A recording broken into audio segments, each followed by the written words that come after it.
Incidences of gender-based violence is growing by the day in Nigeria and the world at large, from forced and early marriage to the physical, mental or sexual assaults on women. Statistics shows that 3 in 10 Nigerian women have experienced physical violence by age 15.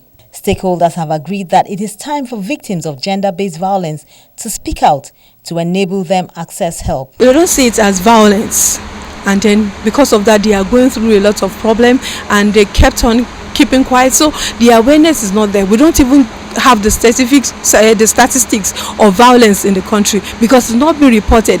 And why is it not reported? Because they are not seen as violence in the first place.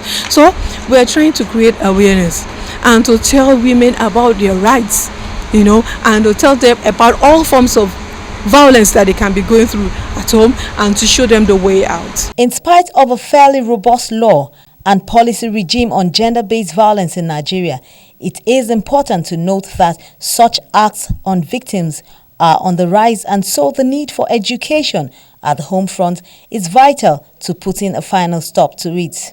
Even though a lot of men say is the woman mouth her mouth too sharp. Who taught the woman's mouth to be sharp? It's a core family value.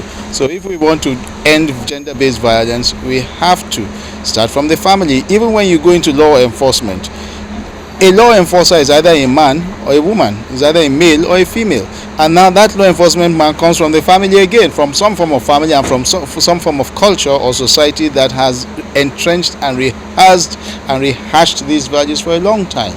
So if the government have the political will to actually enact this law, have it passed and get it enacted, you can see, and then get those offenders punished, then you can see domestic violence actually reducing in the country.